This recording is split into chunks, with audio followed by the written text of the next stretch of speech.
Hey everyone, and welcome to the NintendoFuse Podcast. This is episode 194, take two, actually, because the first one started a little bit, but then we had some technical difficulties. So yeah, if you're watching on YouTube Live, this is the stuff you catch if you watch us on live. But this is episode 194, entitled "Social Distancing the Nintendo Way." My name is Steve, and I am not alone. I am also joined by Barry. Hey Barry, how's it going? Hey Steve, it's great to see you again. Yes. And this time, everyone can hear you instead of just us three. So we're also joined by Greg, as always. Hey, Greg. How's it going, everyone? I figured Steve would want to cut us all out. Be like, this is just the Steve podcast and the Steve show. If that were the case, I'd also cut your video feeds. But we are not just the three of us tonight. We're joined by old friend Hassan, the old podcast host for many, many years, and joining us again tonight to talk one of his favorite games, Animal Crossing. Hey, Hassan, how's it going? Good. I'm very excited. I was saying earlier I was in lockdown in the dungeon, and now I'm in a different kind of lockdown. Yeah, we're all kind of in lockdown. Where, I think most of us are kind of waiting until the end of April. But Barry, you were saying just a bit ago, you're thinking it's going to go till July. You think, really? I'd say mid-July, the earliest, because again, look, China was ahead of us, and they're still not 100% back, and Italy's ahead of us, and they're in hell, and New York is the next spot, and the rest of the country will follow. It's gonna sweep. So buckle in, play some Switch, because it's gonna be a while. I would love to be back by tomorrow, but it's just not realistic. Yeah, it's definitely gonna be interesting over the next few weeks, months. I mean, shoot, day by day, it's kind of like we have no idea what's going on with this whole coronavirus stuff. So the good thing is that we have a great game to play during quarantine time, and that's Animal Crossing New Horizons. We're going to be talking a lot about that tonight. But before we jump into any of that and any of the news that we're going to be discussing tonight, we just want to thank you guys for tuning in. If you have not subscribed to the NintendoFuse Podcast on any of your podcast apps of choice, make sure you do that. Also, if you're tuning in here live or after the fact on YouTube and you haven't subscribed to us on YouTube, make sure you do that and hit that bell to be alerted every time we post a new video, every time we go live like this. We would love for you to also join us on social media and our Discord, because we love having that conversation between episodes. There's a lot, sometimes not so much this last couple weeks, but sometimes there's a lot of news that happens between podcasts, and it's great to chat with you guys about that stuff and what you're doing in your favorite games. We got a new Animal Crossing channel on our Discord that's just blowing up right now because everybody's playing it. So make sure you do join, and all those links are going to be in the show notes or the description down below. With all of that out of the way, let's jump into what we've been playing. So Barry, what have you been playing lately, other than Animal Crossing? Because we kind of assume that's the case. Other than Animal Crossing, which of course I have been, I was playing the Mega Man Zero ZX Legacy Collection on the Switch. Went through the first 4 Zero games and ZX, and I still need to go back to ZX Advent, but Animal Crossing came out, which kind of took my attention. But that's not all. I was playing Streets of Red, which is an 8-bit style, beat 'em up like Double Dragon Final Fight, but horror themed, really cool. And playing some Panzer Dragoon, which we'll be talking about in a little bit as well. That came out on the eShop right now, but I'm also waiting for that physical, which is awesome. On the PC side, still playing Final Fantasy XIV, and on the mobile side, Dragalia Lost and Mario Kart Tour have been occupying my time. New collaboration and with Fire Emblem coming for Dragalia Lost. They just celebrated their 1.5-year anniversary. So if you're thinking about starting the game, it's a good time now. There's a lot of freebies they're just giving away, because that game is generous, unlike some other mobile games like Mario Kart, which is not. So Panzer Dragoon, I've heard some mixed results about that, or mixed reviews about that game. What do you think so far? I agree.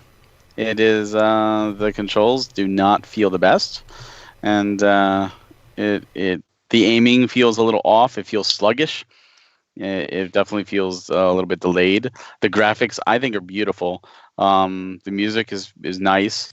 and it's great to be able to play through the game again because beforehand it was exclusive to the Saturn, with the exception of if you bought Panzer Dragoon Orta on the Xbox, the original was included there, and I think there might have been a PC release.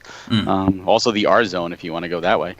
But no, it is a fun game. Definitely, fills that void that Star Fox lacked, except it is a lot more difficult, and more difficult because of the controls. There's you have no way to replenish your life, and if you die even to a boss, you got to use credits like an arcade to start back at the beginning of the level. And there's only like 6 or 7 episodes. It's not a lot, but like some of these bosses are just bullet sponges, and because the controls are kind of wonky, it's really hard because you're aiming, but you're also moving your dragon at the same time. So picture trying to dodge stuff in Star Fox while aiming the reticle separately, as opposed to like Star Fox where you're constantly shooting forward. So think Star Fox Zero, how you can kind of move around. You've seen a gamepad without the gamepad. So you're doing that, but you're also moving at the same time. It is a mess in a way. It's fun, but it's a mess in a way. That's too bad. I knew you were really looking forward to that game, so that's too bad. Yeah. Greg, what have you been up to lately? Well, it was pretty much just 3 games for me. One, obviously, that we'll be talking about later, and then the first one off the bat is just like the normal Fire Emblem Heroes, still going through that.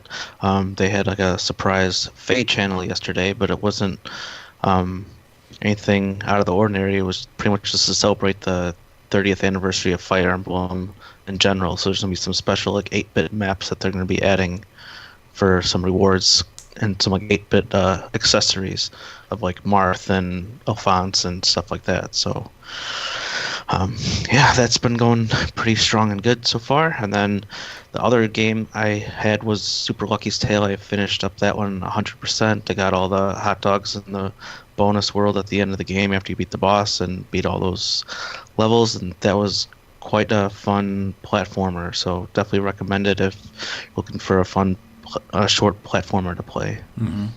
Yeah, I think it's great. And if you're not sure about it, there's a great free demo that you can check out as well.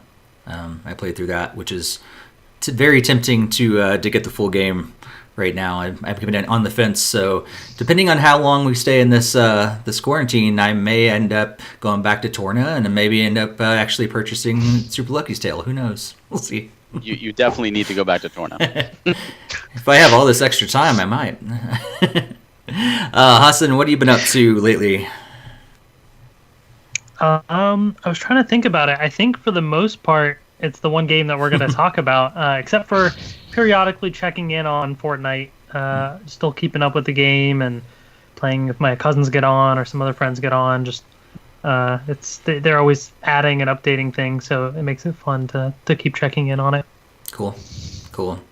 Let's go to the chat. Looks like Gamerboy said he's been playing, let's see. He has been playing New Leaf and Pocket Camp in the meantime, kind of getting ready for Animal Crossing New Horizons. Looks like he hasn't got it yet. But yeah, that's a good... I know someone else that was playing New Leaf as well recently, and I'm kind of scared to open up New Leaf. I'm afraid that there'll be so many weeds, but I've been spending a lot of time picking up weeds in New Horizon lately, so we'll get to that pretty soon. I have been playing, of course, Rocket League. New season started. So I actually haven't spent a whole lot of time with it because of Animal Crossing. It's kind of taken over. So I've spent maybe a total of like 2 hours with the new season and everything in Rocket League. Haven't even got to try out the new car or anything like that. But and I'm playing a lot of Jackbox games online with friends and family and a whole bunch of like different people kind of asking, can I stream it again? Can we play and everything? So it's been really fun. Pretty much all of the different Jackbox games. And so if you're unfamiliar with those games, now is a perfect time to kind of check it out. And actually you can play for free because if you follow Jackbox Games on Facebook, they basically, I think like once a day, they will stream for like an hour, 2 hours, 3 hours, or something like that, and you can just play along from home as well, just with random people online. So yeah, if you're wanting to check it out, that's a great way to check the game out. I think a lot of them are on sale right now because of this, because they're like, hey, you know what? These are perfect games to play while you're in quarantine, so have our games for cheaper. I was surprised I didn't hear anything about Saints Row 4. That was a big game to come out in the last couple weeks. Also, One Piece Pirate Warriors 4. And Barry, did you mention anything about Bravely Default 2? I can't remember. I did not. I have the demo downloaded for that and Trials of Mana, and I was about to boot up the demo for that to really play, but life just got a little busy. Animal Crossing instead. Yep. No, it wasn't Animal Crossing. It was more 14 actually. Took that time away. Nice. But yeah, I do plan to play those demos for sure before I get into another big game. I don't know if I'll do it before ZX Advent or after, but I have them downloaded. I definitely have heard great things. Still not a Bravely Third, but I'll take it. Yeah, for sure. Jakester just joined us in the chat, so he didn't get notified.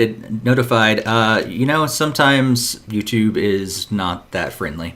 So that bell should be notifying people, but yeah, who knows? It's got a mind of its own. But thanks for joining us, Jakester. You actually didn't miss a whole lot because we had some technical difficulties at the very beginning. So this is part 2. So yeah, over the last couple weeks, we have actually the last few months. Let's say that, because the last Nintendo Direct, am I remembering correctly? Is it September? Yes. Is September. Yeah. And so we've been thinking that maybe they were going to have one before the end of the year. That didn't happen. We thought January. January is a perfect time for Nintendo Direct. Right at the beginning of the year, that didn't happen. People speculated a lot about February. A lot. And that didn't happen either. We did have the indie showcase that we talked about last episode, and that was cool, but we're still waiting on Nintendo Direct. And here we are at the end of March, and we kind of had one.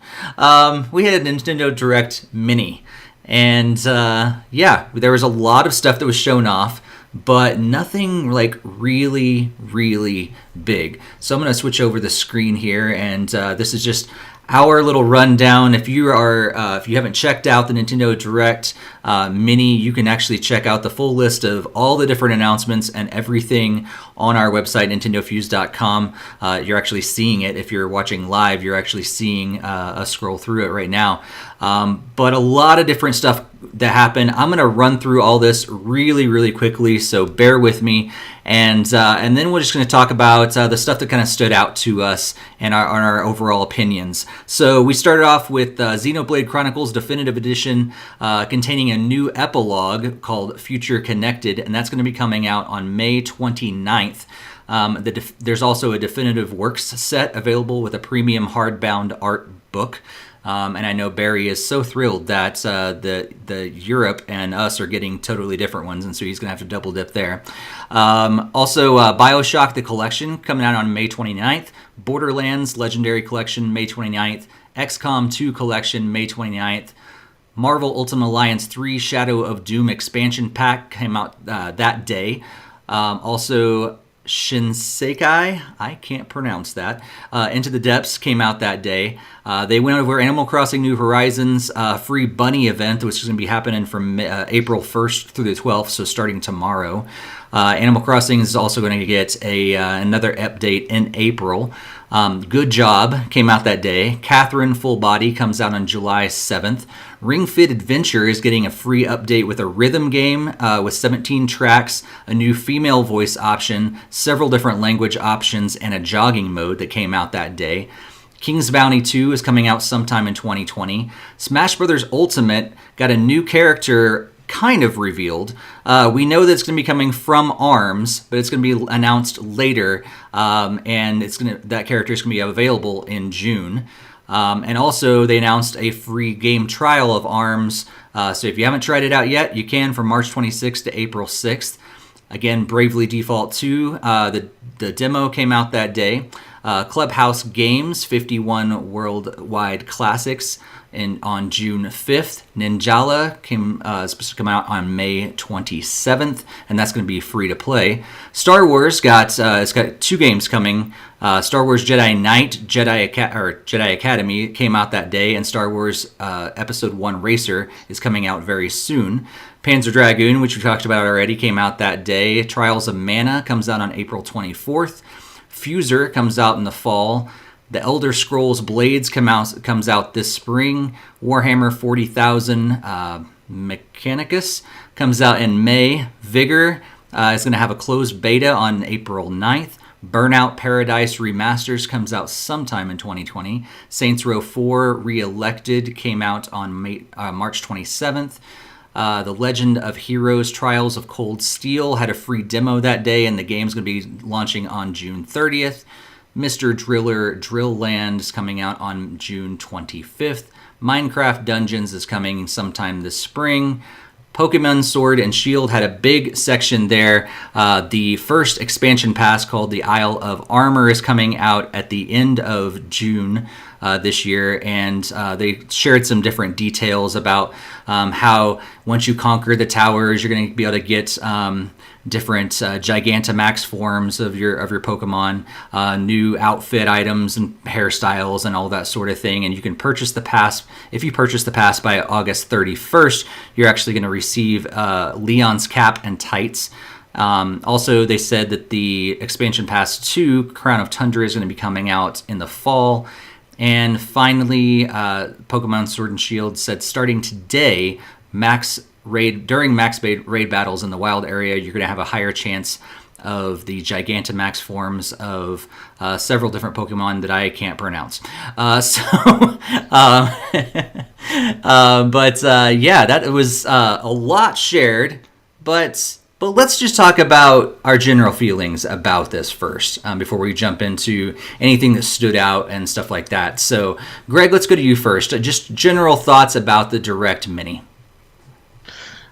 I came off kind of slightly disappointed. It seemed like it was, even though it was like a ton of stuff, there was just a lot of it I wasn't really generally interested in. Nothing like huge and groundbreaking. No like anything big. Like Smash Brothers obviously would have been cool if we actually saw the character, but then that was just like a super tease. So I don't know. It was just, the whole thing didn't really leave me terribly impressed. So that's why I was saying it was kind of slightly disappointing. But I don't go in there with high expectations anyways. So, but I feel like the stuff they did show mostly either didn't interest me or whatever. So yeah. Listen, they totally shadow dropped this on us. Like, were you surprised when you woke up to see this, or was it kind of just a meh experience?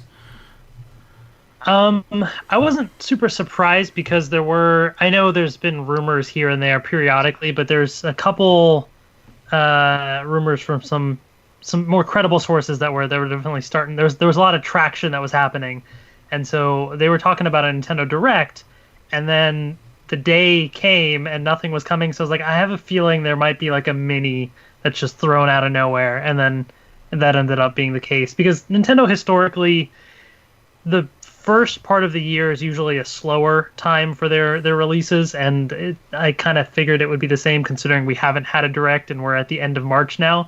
So I figured if we get anything, it's going to be something small to tide us over until like E3 time, that where they generally make the bigger announcements. And so from that perspective, I enjoyed it. There were a couple games in there that were announced that I was excited about, and then just some general updates on things like with Animal Crossing and stuff. So overall, I enjoyed what they showed. Cool. I don't know. I've always felt like they've used that January Direct to like really show like upcoming stuff. That's where like Yoshi's Woolly World. I think even like Breath of the Wild's like first trailer was in like a January Direct. So I don't know. I feel like they always like showcase something that's kind of like pretty far out. That's like super exciting and everything. So like, I don't know. I think that's where it left me more disappointed. They definitely do, but I guess for whatever reason, I don't know, their development cycle or things got pushed back. They just didn't have much to show the first part of the year. And so the fact that we're already at the end of March, I kind of figured they'd hold off on any bigger announcements until E3 or something at this point. Maybe. I don't know. You know, it's interesting because they tried to. They've always said they wanted to ramp up their development cycle, considering now that both the handheld and console, like it's all for one system now, but there's still kind of a lull at the beginning of the year. So I guess they still haven't figured that out, or I don't know. Yeah, that's true. Barry, what'd you think? This Direct pretty much proved my biggest fears, and which is what I've said for a while now, is that they have nothing to show off, and that's why we haven't had a Direct. This Direct, it's one of those things where if we didn't have the Xenoblade Chronicles teaser at the end of the September Direct, if Bravely Default 2 hadn't been shown off at the Game Awards, and if the Pokemon expansion wasn't shown off in its own Direct earlier this year, this Direct would have been amazing. I would have been screaming, super happy, oh my god. But all those things were already announced. All those things we knew about. Ending with Pokemon was like ending with the fireworks in E3 2012. It was just like, one more thing, here you go.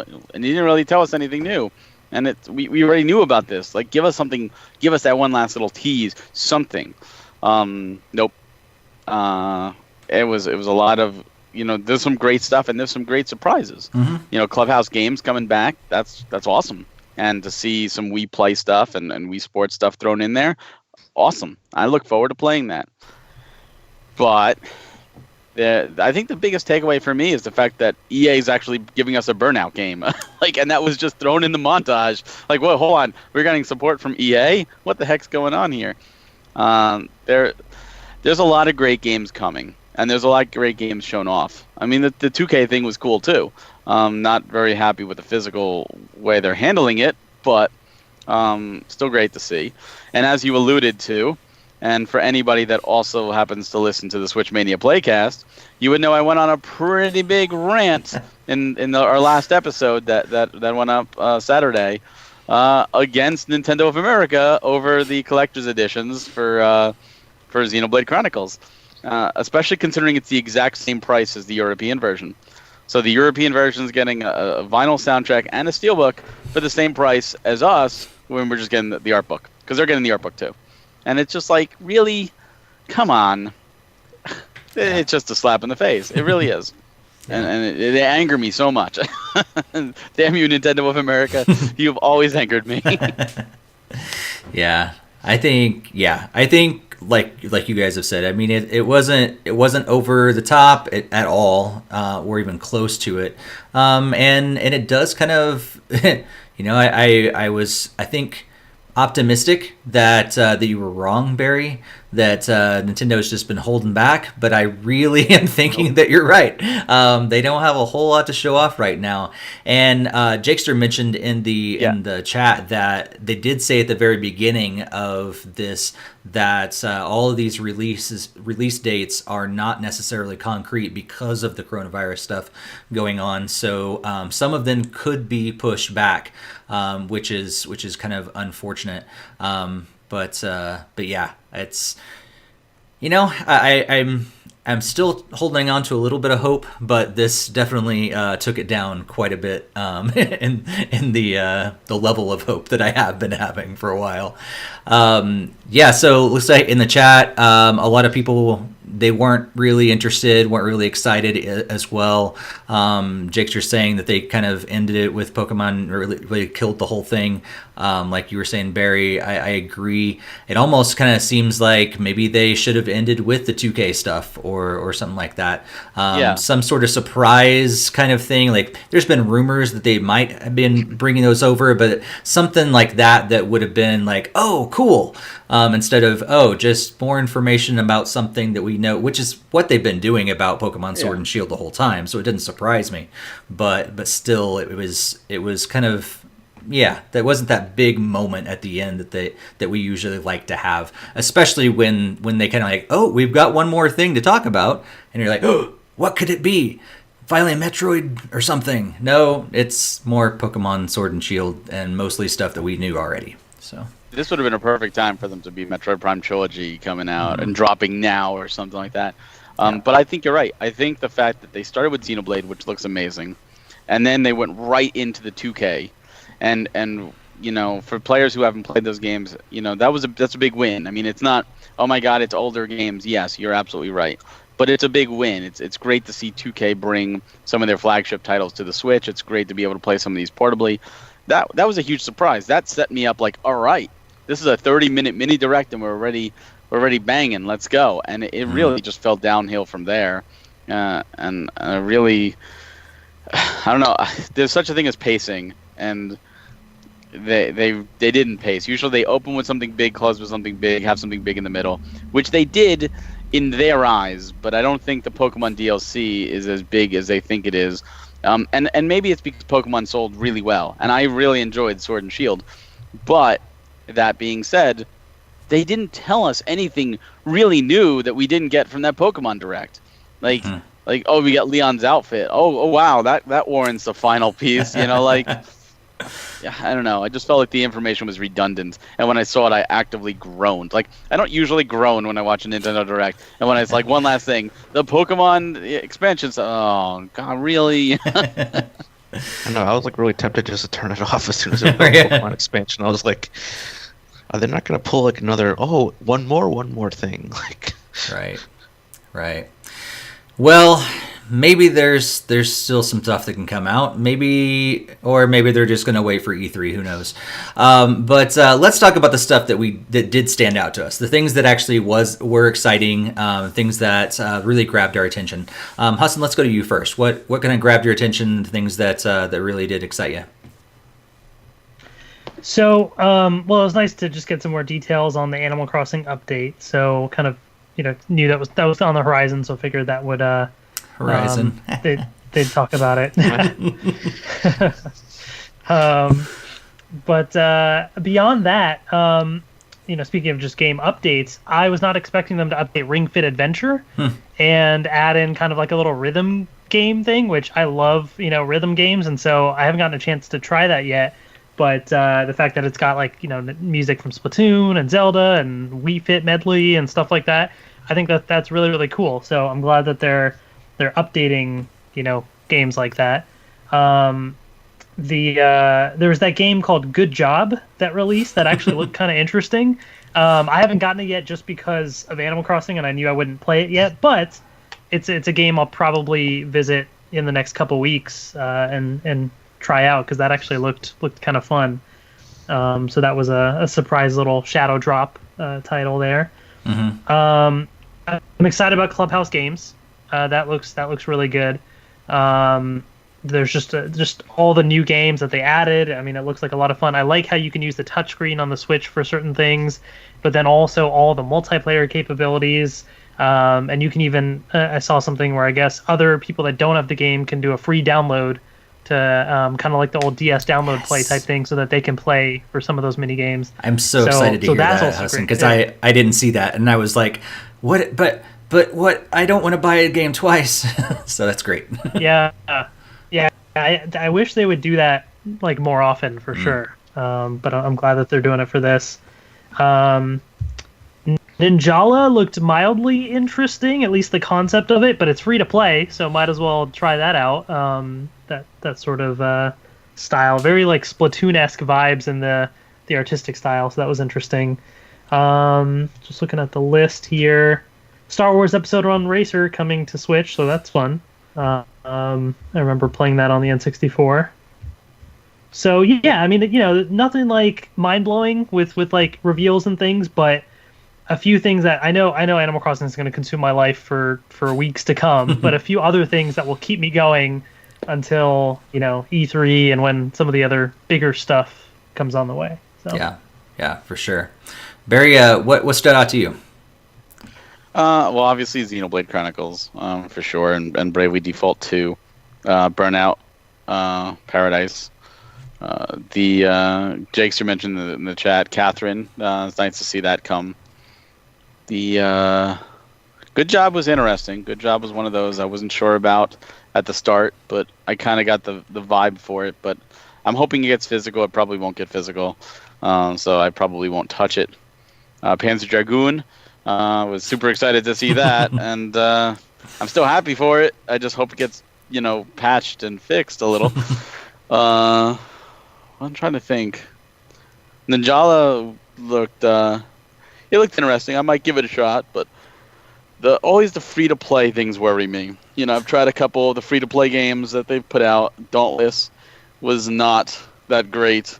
Arena of Valor actually really enjoyed for a short bit until I just... what the thing with free-to-play games is it encourages you to play every day to get, login stuff.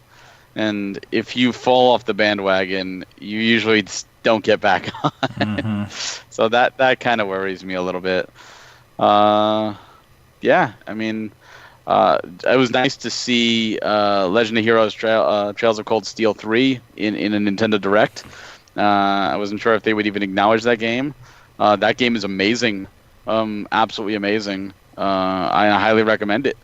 Although if this is your first experience with that game, I also highly recommend you either A, take the time to read through the stuff that happened prior to, or get a Vita or a PS4 or a PS3 and play the first two games. Huh. Yeah, I think it was nice to see RPGs getting some love, but overall, nothing here really constituted a direct for me. Like what I mean is, there could have been a press release from 2K, and I would have been like, that's cool. And there could have been a press release about Burnout, and there could have been a press release that Panzer Dragoon was dropped, because we knew about that already. That was in E3 of last year. All that stuff. There was nothing here to really say, here's a direct, except for maybe the Smash reveal that ARMS is going to have a character, which I am super excited about. And I'm super excited about because Sakurai pretty much stated back at the E3 reveal for Smash, which is really just an E3 about Smash, that both ARMS and Xenoblade Chronicles 2 were too far in development, or they were too far in development before those games started, so they couldn't include those characters, which is why Springman is an assist trophy, and we got the Rex costume. So if ARMS is now getting a rep, that really makes me hopeful that we're going to see Xenoblade Chronicles 2 get a rep.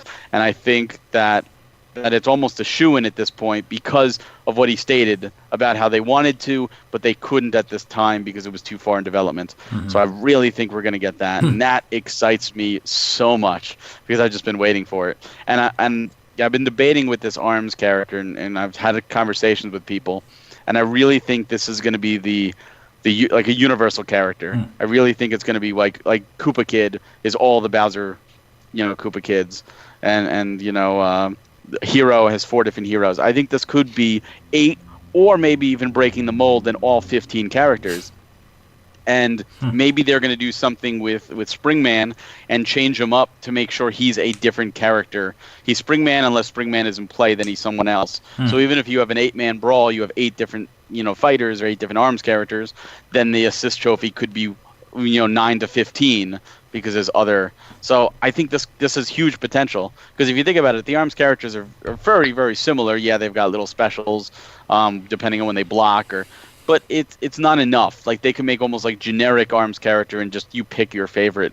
And because if they have like Arm-Man or Springman and Ribbon Girl, they're going to play very similar. It's going to be like, it might as well be an Echo Fighter. And maybe that's what they'll do. Maybe they'll do an Echo Fighter, 8 in one and another 7 in the other with an alternate costume or something like that.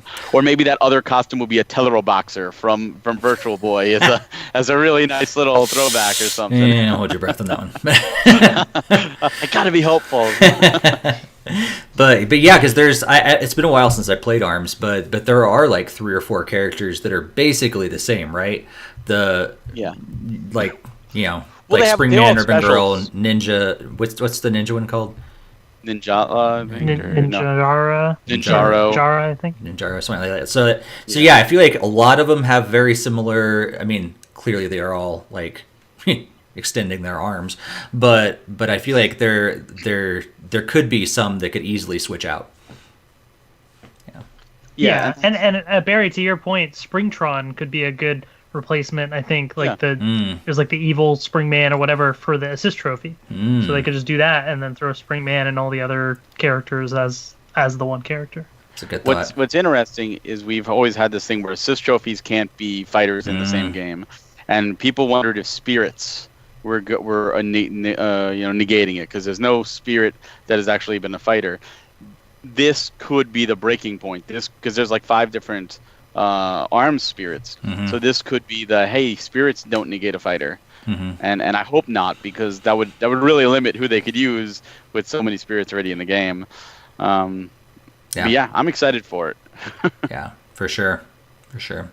Greg, what kind of stood out to you from this? I know you already said in the chat, you're telling Jakester he was also thinking about turning it off. Was it him or yeah? Jakester said he shut it off at Pokemon. You're about to shut it off at Pokemon. But other than that, what else? What stood out to you about this Direct Mini? That smaller game, Good Job, looked really cool. Like I really almost purchased it just earlier this week, and I'm definitely probably going to be purchasing it soon. Just with Animal Crossing going on, I just was like, I could probably wait a little bit and then get a little bit later. So that one was definitely exciting.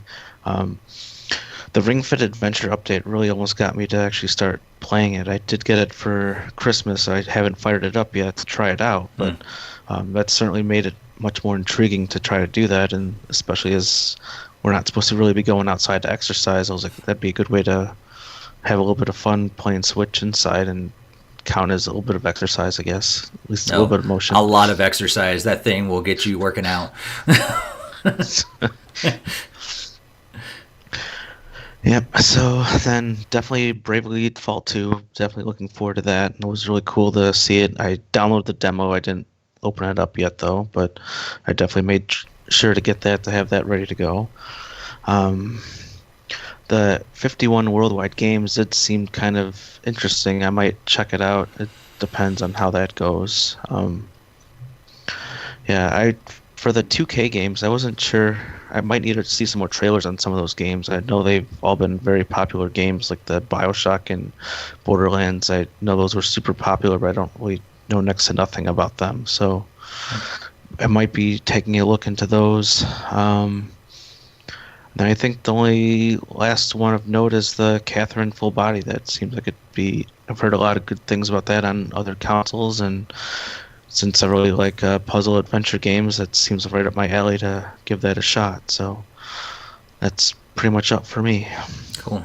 For me, Marvel Ultimate Alliance, I think this actually reminded me that I was like, oh, I need to go back and actually play that game more, because there's a lot of content there, and they keep adding more and more. So during this quarantine time, I may go run back to Marvel Ultimate Alliance, because I kind of forgot about it, unfortunately, because I was so excited about it, and I kind of forgot about it. Of course, the Smash reveal, wish we would have gotten the actual character, but it's kind of cool to like tease it a little bit and kind of, pull us along a little bit. Clubhouse Games was a huge fan of that back on the DS days, so I was so excited to have that one come back, and really excited to hear what you said earlier, Hassan, that we can actually play with other people that don't necessarily have the game, to be able to do like that download play and stuff like that. That's awesome, because I played that so much with my wife actually back in the day when I got her a DS, and we actually played a lot of Clubhouse games together. Trials of Mana, of course, looking forward to that. Kind of cool to get a little more of an actual date that is coming out, and then if it holds to it, and then Burnout Paradise. I was excited to hear about it, but I played the original game so much on PS3 that I really don't know if I'm going to end up getting it. I would rather have a new Burnout game than the remastered version of like a 7 or 8 year old game now. So yeah, maybe even older than that at this point. So cool to see them supporting it, but I would have rather had a new Burnout game for sure. But it's cool to see Burnout coming back to Nintendo, because the first ever Burnout game I played was on a Nintendo system.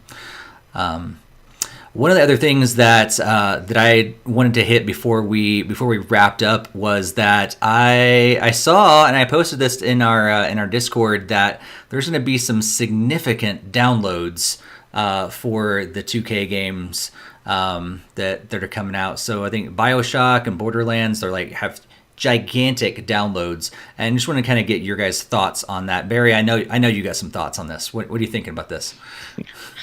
This is companies being cheap, and it really annoys me. I mean, I understand that there's content patches, and I understand that sometimes, there's added content, and it may not be possible or feasible to really preserve an entire game. But at this point, on these games, they could. The card. I mean, Witcher 3 with all of the DLC is on card. And that game trumps these games in terms of content. So the fact that that's all on card tells me that 2K is just being cheap with this. And I really hate when companies start doing this. I give Capcom, all the I yell at them all the time because they did it with the Mega Man games. And what happened, Zero and ZX is all on card. People are happy. Just this morning, I got an email from Strictly Limited Games, because they put out a copy of Bubble Bobble for Friends, which is also getting a U.S. release. They are a European company. And they said, we heard from the developers at Taito that they're going to be doing a free update. And the free update's going to have new content and new features and like all this other stuff. And they said it kind of goes against our mission statement to preserve games in their entirety on physical media. And we're going to be looking into actually doing something to get a new cart printed with all this added stuff and maybe doing some kind of exchange with the people who got the game or whatnot. And I'm sure the US publisher is not going to do that. So it's interesting to see, like, there's companies out there that are actually going above and beyond. Another example was I Am 8-Bit. I think it was I Am 8-Bit did Hollow Knight. They did the physical for that. And it advertises right there, includes 4 DLC right on the thing. But if you actually take the card and put it in, you have to download the 4th DLC. They're not all there. They're not all technically included. And people called them on it. And what they did is they did a recall where if you wanted to, you can send back the game and they would send you another one with everything on the card. And they stopped that production and they started printing a new production. So there's actually 2 different prints of that game physically. And the second print has everything on the card. And the first copy, if you put it in, you actually have to download the last DLC pack. And again, if right now that's not important, but down the road, when Nintendo shuts down their service, which they will, they shut down the Wii, they shut down the DS, they shut down the Wii U and the 3DS. They eventually will shut down the Switch.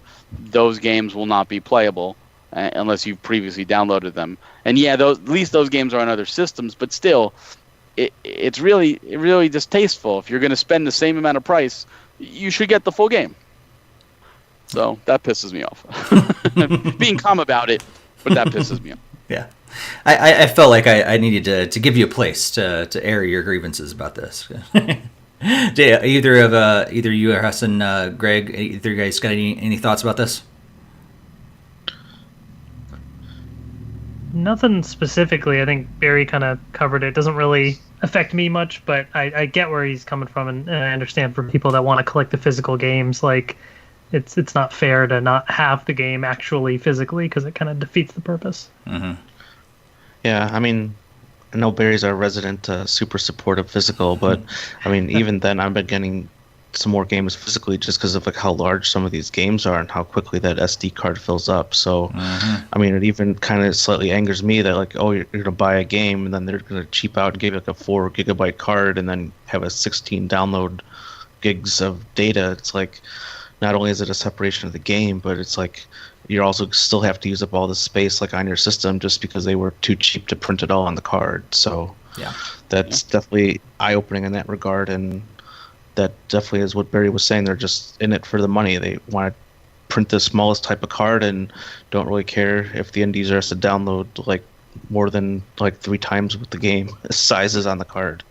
Yeah. And there are some games that or companies that will be a little cheaper, but they'll be tactful. Like, for example, Doom 2016 is, if you buy that physically, you pop in the game, the full game is on the card, but you have to download the multiplayer mode, which is fine because if the servers go down, multiplayer mode is dead anyways, but at least you have the full single-player campaign on the card, which is important, and that's the way it should be. Nintendo should really crack down or give discounts or something to encourage these developers to not use the small cards and leave the small cards for the indie developers, the ones that, hey, this is a small game, I want to put on a card. I don't need a 32 gigabyte card to put my 2 gigabyte game on. And, people give, myself included, give Capcom a lot of crap because they've been doing it. And in Japan, they've done the exact opposite, and that's where it sucks even more. Square also did it. If you want to buy Final Fantasy X, 10-2, for example, on the Switch, and you go ahead to the store, or I guess online now because you can't go to the store, but you want to get that American copy, you're getting Final Fantasy X on the card, and Final Fantasy X-2 is a download. They did the same thing with the Vita.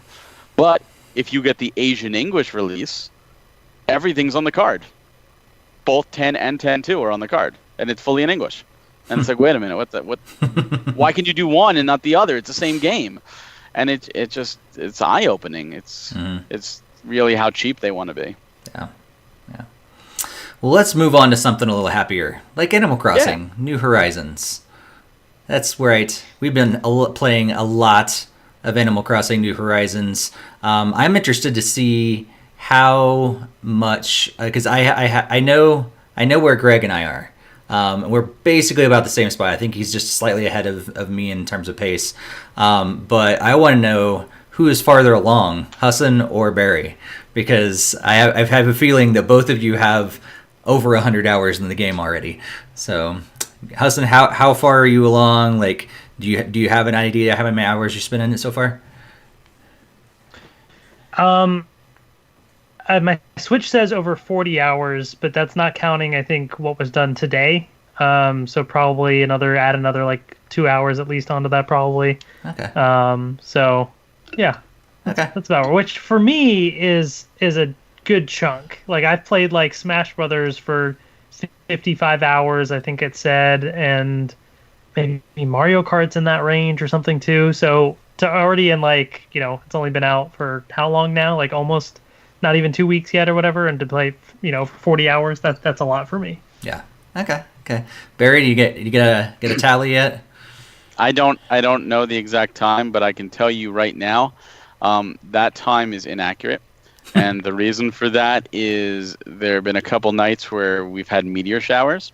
And, where, I don't know if you've seen this yet in the game, where if you see Celeste in your plaza, she gives you some recipes, and you look up, and you can't have a tool equipped, and if you look up, and you'll hear like a chime, and you'll see a shooting star, and you push A, and you can make a wish, and you could just keep pushing A for every one, and that runs from like 7 p.m. till 4 a.m. or 5 a.m. or something like that.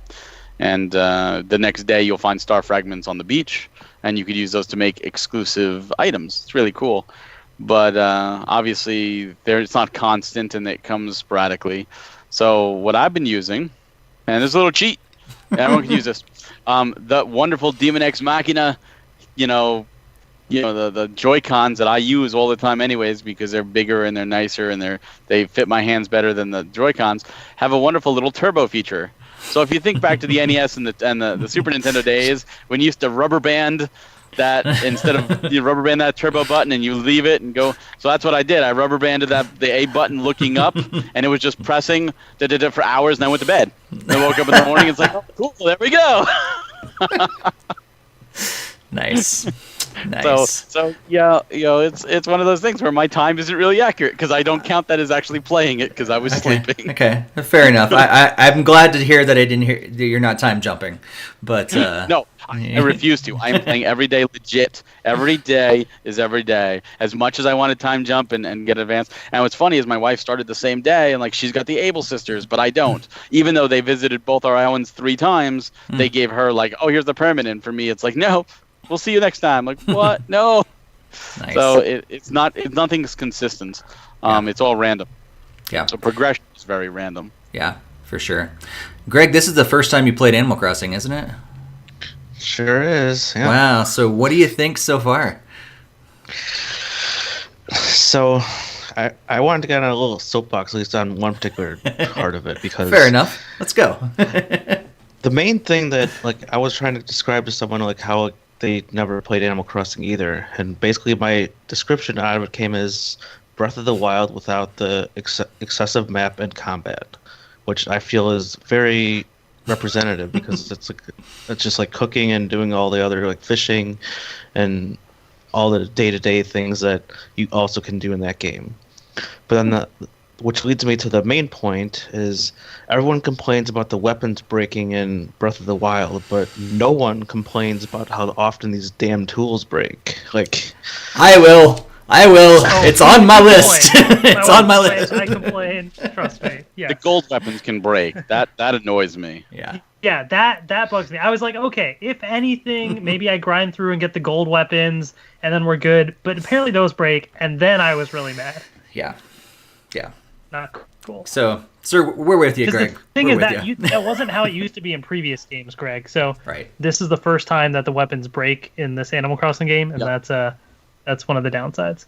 Yeah. The original games never had that. They had upgraded weapons like the golden weapons, but they were like rewards.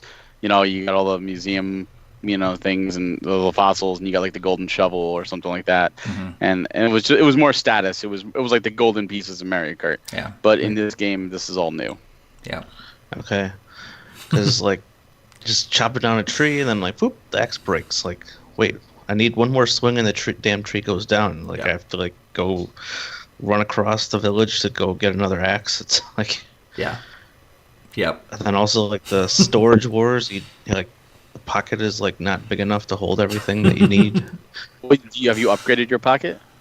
Yeah, there's 3 rows on it, and that's still not enough. There's a fourth Yeah, row you'll that you get get, but Yeah. but honestly, the pocket in this game is way bigger than all previous ICs. Oh, it's And then it's great like, that the it house is bigger. storage is like super small too. Like What? it's like 120, and I've already hit the cap like twice, and I'm having to take stuff out. And Oh, it goes up. The more you upgrade your house, it goes up to like 500. yeah, I I think. saw that every time I've Yeah. upgraded the house, but I'm $3,000 short of upgrading my house Yeah. now, or 3,000 bells or whatever. A couple of fish. And you're good. So, Greg, what you need to learn is that Animal Crossing is also the fine art of throwing things outside your house. Yes. If you run out of storage, just toss it in the yard. But another thing I wanted to cover, my daughter Bella's absolutely loved this game. Like, she's like, Daddy, let's play Animal Crossing. Let's play Animal Crossing. Like, every Nice. day. Like, I want to welcome our new villager. Like, so like these last few days we've gotten like the new villagers like added in, and she's having like a ball with it. And then when I like just gave her the controller yesterday, she had so much fun just burying all my stuff on the ground. Like, that stack of like 15 wood that was in your inventory? No, let's get buried with the It's in the shovel, because ground. like we were discovering like, hey, you can actually like plant like the fruit and then making trees. Then she's like, what happens if you like put the wood in like the ground? And I'm like, Nice. I don't know, maybe it makes a tree. I don't know, but then it just puts a little X on it so it Yeah. marks where the treasure is. And so she had fun burying some of my wood and stones and sticks all Nice. around the thing. And then when I logged back in later, I dug it all back up and like, okay, kind of Well, need some of the wood pieces to make some new tools again. So It's like a treasure hunt, though. You can make your Yeah. own treasure hunt. yeah, You can do what exactly, yeah. It's true. Yeah, so Has she she- created her own character yet? Yeah, I just had to remake the character into her image, and then she's telling me she wants her house designed and everything. So right now I have like a full like girl character with pink hair and like dress and stuff. you want. So why don't you give her own character? In this way, you can play You yours. can and visit she each can other. play. You can play at the same time. I don't know if you Do I know need that. like with one switch and Yeah. how does Yeah. Yeah, You can have you up make- to 4 people, I think, Mhm. right? You got up to I think 8, so. I think. Oh, is it 8? But you Wow. could only have 4 playing at the same time. I think you could have up to 8 people living. What you have to do is you have to create another profile for her, and then let her log into the game and create her character. Then when you go back into your main character, you'll get a call from Tom, and he'll put an app on your phone. And then whenever you want, you use that app to call any of the other players, and then you're the primary, and they're just kind of like helping you. They'll follow you around, and she can still mess around and do whatever you want. And you can play actually together, same time. I did not know that. I'll be probably doing that later. Yeah, that's awesome. Yeah, any other thoughts from your first time with Animal Crossing there, Greg? Yeah, I mean, it's pretty solid. I mean, I don't know if it's going to be like a game that'll super keep my interest like months and months down the line, but it's definitely been fun and entertaining, and really glad I got a chance to try it out. And I'm surprised that I probably haven't before. I mean, I do kind of like some of the grinding aspects of it because it's kind of like leveling up and grinding in other games like Dragalia Lost and other stuff like that for like on and off like that. So Yeah. Oh, just wait. Tomorrow with the Easter egg hunt, your daughter's gonna go have a ball. Oh, that's right. Good. That'll give me something to do while I wait for the other residents to move in over the next couple days. Yeah, our third resident will move in, and then it sounds like Jixer was saying that the resident services will close down, and so. Yep. Yeah, and the resident services actually closes down for an entire day. So if you haven't yet, make yourself a crafting table for your house, because if you've been relying on resident services, you will not be able to craft anything that entire day. I already made a table and I put it out in the wild just because it was like, I didn't want to have to run back to town all the time. Yeah, I had it at my house, but then my daughter was like, I don't like that there, and I'm like, okay. So I was like, put it in my pocket and logging in later and place it out in the wild somewhere where I might actually need it. Nice. I carry one with me all the time. That way I can just drop it anywhere. Oh, It's convenient. That's a good thought. I didn't even think about that. The idea. I may just have to get a second one just for that. These playground tips, I love them. Isn't it great? Great. Well, that's the beauty of this particular game, because the older games you couldn't really drop things outside, or at least it wouldn't stick, and even if you dropped a furniture out, it just dropped as the item. You couldn't actually place the furnitures. I'm just can't wait for terraforming, because I want to make slopes, and I can't make slopes because where I want to make slopes, it's like, oh no, it has to be flush, and I got to build it out. So I'm waiting for terraforming to really expand my island, because I think that's the best feature in this game. Yeah, even where I wanted to put my bridge, it wouldn't let me. I'm like, dang it! I don't want to put it over here. I want to put it there. And like, nope, sorry. But you could put it elsewhere, and if you want later on, terraform and build it where you want and demolish the old one. Yeah. But keep in mind, demolishing the old one takes an entire day, and you can only build or demolish an item, a slope or a bridge, once a day, and you'll have to rebuy the second bridge, so you will have to pay twice. Yeah, I'm kind of like second guessing the island that I picked from the very beginning. I was like, oh, that'd be cool. And then I got it and like, oh, this is not as cool as I thought it would be. It's kind of like this hybrid between what I was used to with my area in New Leaf, but slightly changed. So I was like, it'd be kind of cool to have a similarity. I'm used to it and everything. And then I was like, no, this is annoying and really bothersome, the one that I picked. But eventually I'll be able to change it up a little bit. Yeah, with terraforming, all the islands become equal because you can do whatever you want with them at that point. Yeah. Interesting you mentioned, the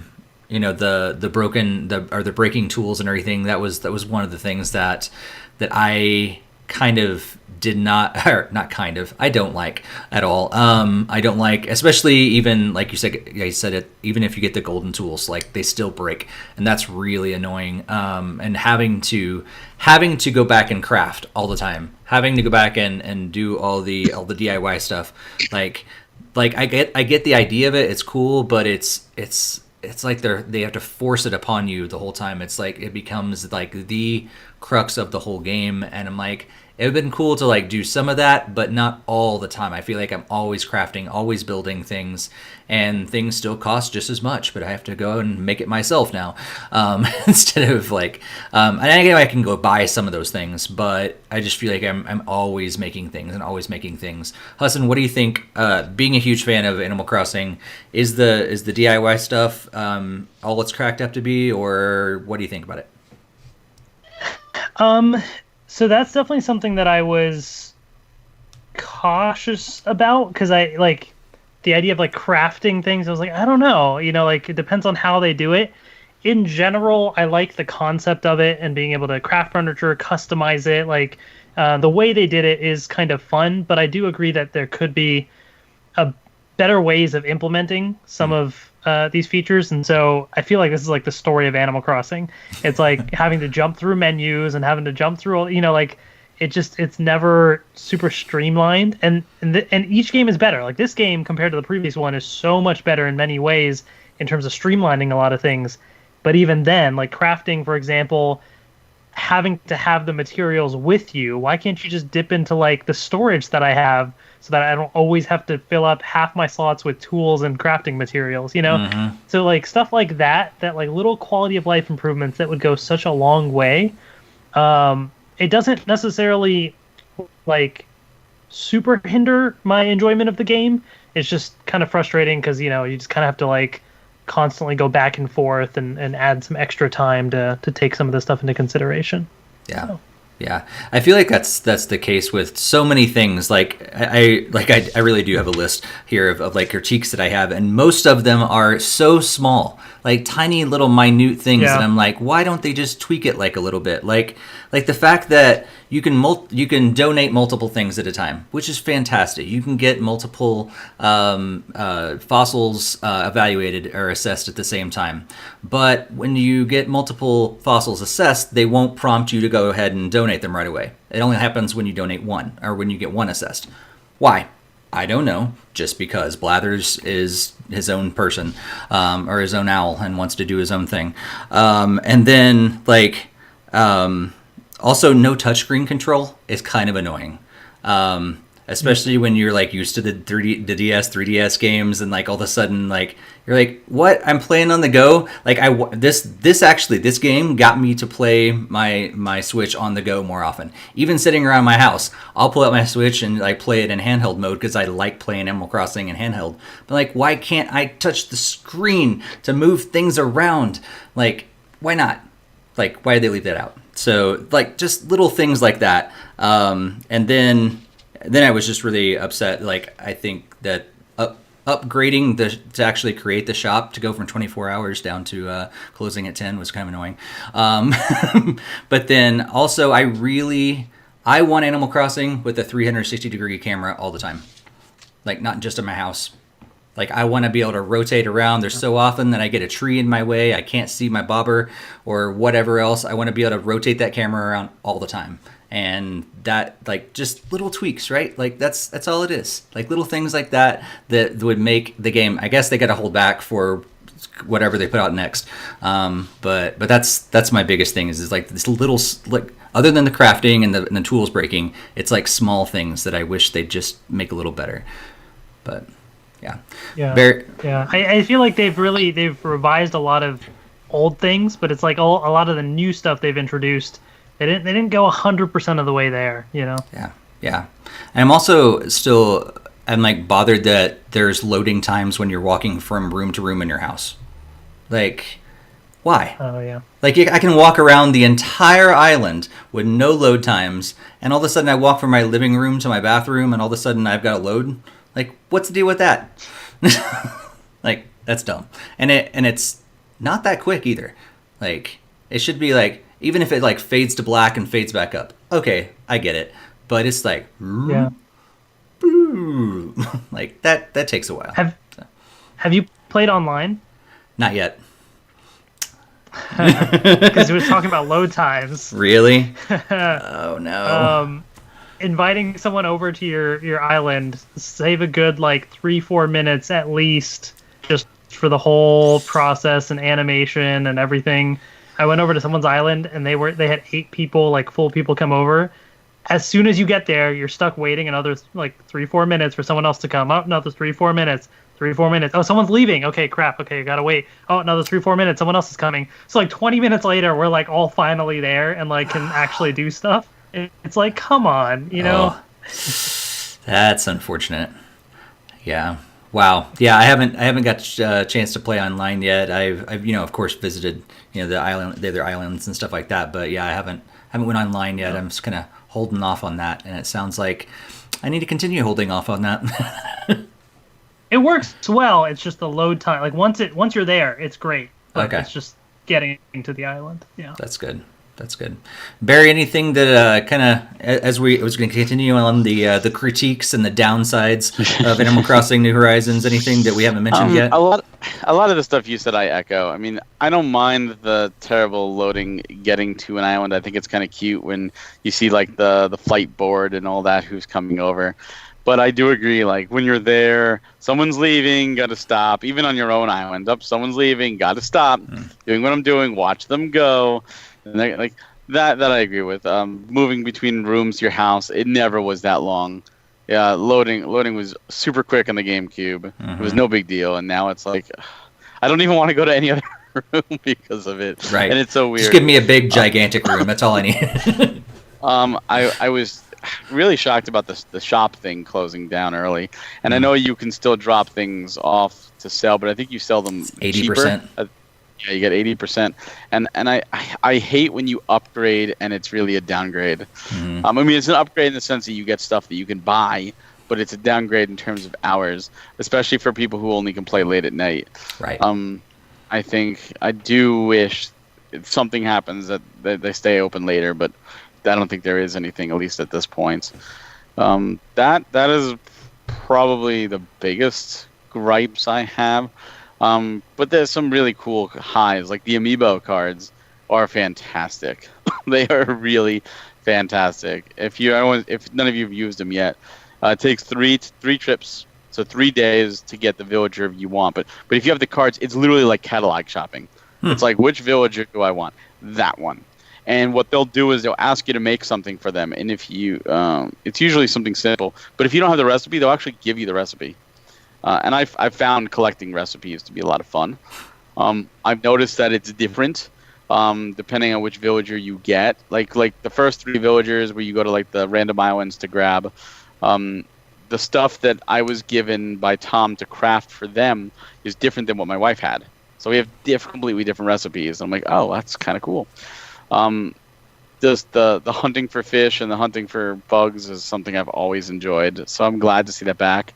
As of this recording, stringfish go away tonight, as well as a bunch of other stuff. So if you haven't caught one yet, have fun. Otherwise, you're waiting till December. December is the next time they show up. It's December to March. So get it tonight, or you are not getting one for a long time. I finally caught a new fish today for the first time in like 3 or 4 days, actually. Have you looked at charts? I mean, there's one posted on our Discord that says like when they're available and stuff. Use that. Yeah, I try, like, but sometimes. At least March, and try to hunt those down tonight if you don't have any of them because they're gone for March. And it's every month you're pretty much make sure you get all the fish, make sure you get all the bugs. Yeah, I mean, there's a lot of neat things. There's a lot of daily things, and I think that's the best thing about Animal Crossing, is it's not a game you really can. I mean, you could sit and play it all day, but in reality, you could play it for a good 1 to 2 hours and get a lot done. I mean, there's the rocks to do. You have a piece of furniture and your trees every day. There's the money tree to plant. There's the fossils to get. There's the villagers to talk to. There's Nook Miles. The whole Nook Mile system I love. I love that there's constantly rotating things to do, and you're rewarded play the game. I think that was sorely needed. I have a love-hate relationship with it. Really? I love it because of that, but I also hate it because like there's always something staring me in the face that I need to do. Well, that's life. Congratulations. I mean, that's the whole point. I know. I want to escape from life. But yeah, I don't know. There's a lot of greatness in this game, but I definitely see, like right now I'm playing a lot. I think a lot of people are playing a lot, especially with quarantine. But I can definitely see like probably towards the end of this Easter event, because like tomorrow's going to be a huge day for people because everyone's going to be trying to get the new fish, the new bugs, the Easter event. But once that wears off, I feel like it's pretty much going to be people playing like the beginning of the months. And then they're going to stop playing for a bit, and in the beginning of the month, and stop playing for a bit. And it's almost going to be like a hill cycle like that, where it's not like a everyday playing kind of deal. Because, I mean, it just feels like that's the road that a lot of people are going to take. Yeah. Some people might play it every day, but eventually you do run out of things to do. Unless once you eventually get your house the way it is, eventually you have the villagers you want, the town the way you want, and then you're like, well, what am I still doing? I got 3 million bail in the bank and nothing to spend it on, and then you're like, you know what? This is where I'm just gonna come in, catch the new stuff, and eventually after a year you'll be like, yeah, I'm done, and there's nothing wrong with that. You get your money's worth. There's a lot of content to this game. Yeah, for sure. Greg, are you pleased so far? Are you glad you purchased it? Oh, you're muted. Or he doesn't hear you. Sorry. Yeah, I did self-mute because my cat was making some meowing sounds, and so I was like, I don't need that to be in the podcast again. So, um, what really made it more for me with this is how much Belle has really liked it a lot, because it's something we can bond over. It's like a simple game that she can really get into, and like she's having a lot of fun, like just like using the pole and like hop across the river, and she's like cut down a couple trees, and like I said earlier, she was burying my stuff in the all over the like all around the village and the island. So like she's like fully understands, like she has to like change the tools to like utilize different things, and she'll always like, oh, go over there, go, oh, Daddy, there's another rock, let's see if we get some more of the black rocks again. And it's like, that's so like, I absolutely loving that part of it, and I think that's what's really making this game a ton more appealing to me.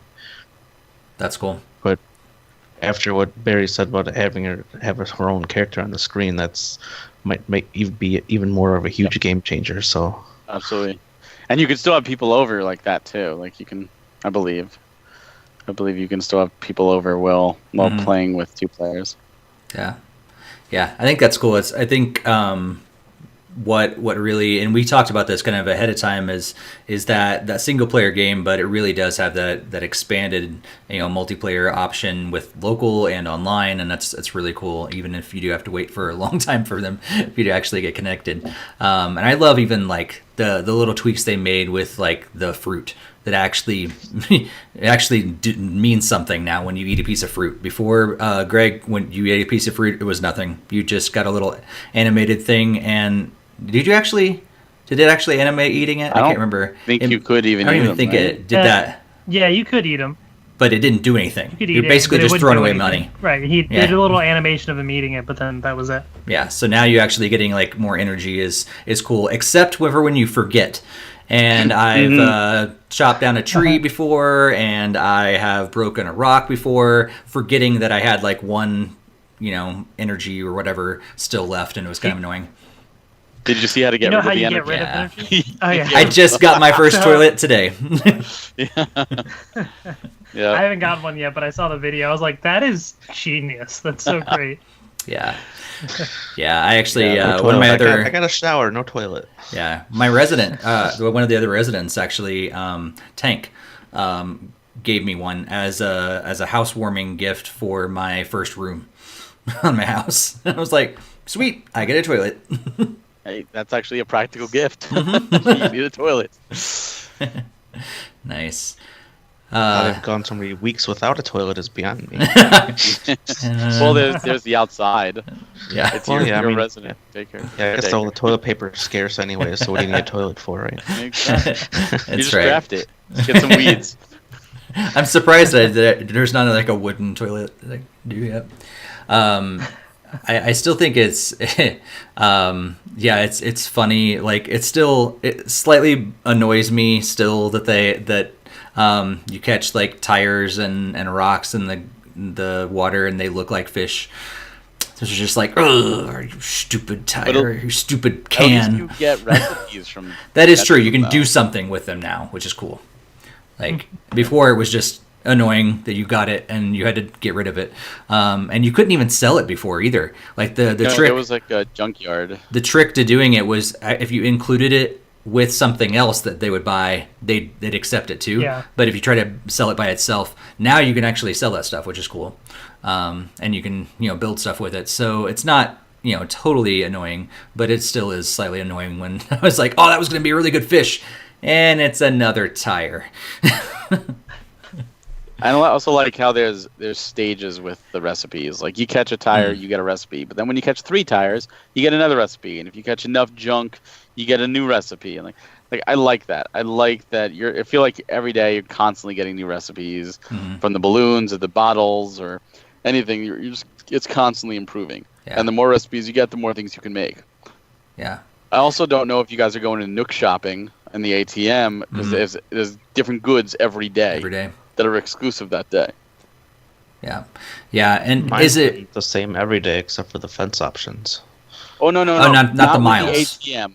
not with the miles. You go there and go Nook shopping where you spend bells, and you can buy any piece of furniture, clothing, or wallpaper, carpets that you've ever had in your inventory, even if you've gotten rid of it. But there's a special goods right there, big button, and you click it, and it's a list of things every day it rotates, and you could order stuff. Kind of like online shopping. Yeah, it's online shopping. Usually the same, like similar type of stuff. Like there'll be like 2 shirts, but it's different shirts, or things like that. Yeah. But again, it's something else to check, something new. Ooh, what's going to be there today? Mm-hmm. Yeah, for sure. Yeah, I will say there's a lot of, like, this game really figured out the right balance of trying to incentivize doing a lot of the tasks that we were typically doing in previous Animal Crossing games as well, and kind of encouraging you to be like, all right, I'll just catch a couple more fish or a couple more bugs, get those extra Nook miles that are right there. Like, it just kind of keeps pushing you to keep doing more. And I like that. It rewards you for that continuous play. So that whole Nook miles structure of it is fun. If you just do what you want to do, I mean, you're just going to get Nook miles as is. But if you want to try and get more, then you can do that as well. So that is pretty nice. I also like how you get them for visiting a friend's island as frequent flyer miles. I think that's just a cute little thing. Yeah. I feel like everything you do in the game, basically you get miles for it.